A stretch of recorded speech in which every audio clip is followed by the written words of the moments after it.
Good day, first farmers. Remember the last several weeks we've done types of government. We did a brief introduction into the history of the Netherlands.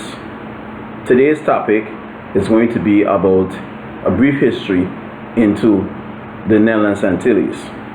Now, before the Dutch came to the Netherlands Antilles, on the 6 islands, Aruba, Bonaire and Curacao, St. Eustatius, Saba and St. Martin, there were a group of people living there, the Caribs, the Arawaks.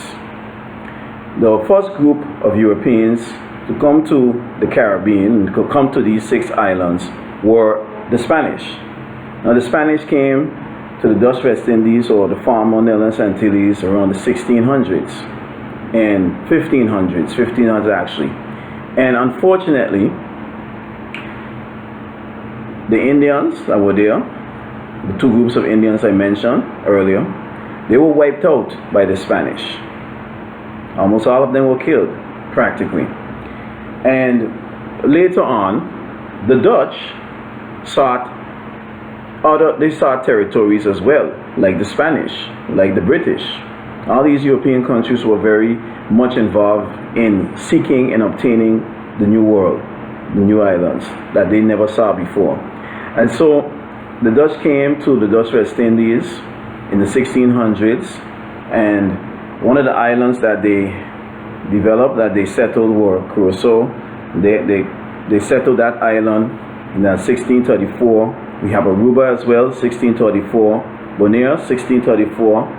We also have Saba and St. Eustatius with 1632, both of them. And then we have St. Martin, as you know, with 1648. Those are the time periods that they settled those islands. Now, around the 1700s, the Dutch were still here in control of those 6 islands, and they were used for various reasons. Bonaire and St. Martin, they were used for salt production because the Dutch needed this for herring in the Netherlands, so they used salt.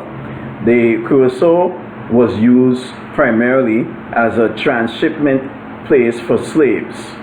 You know, the transshipment place for slaves is what Curacao was mainly used for. Saba was very barren and very rocky country, rocky nation, so they didn't use much of Saba for that purpose.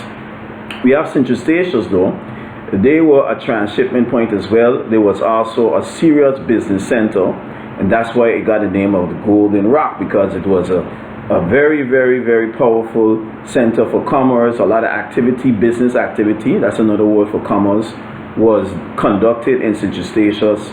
Unfortunately, in the early 1800s, the British saw that that was ended because they invaded St. Eustatius, and they unfortunately ended that lucrative business ventures in St. Eustatius, unfortunately in the view of the Dutch, who were there as well before.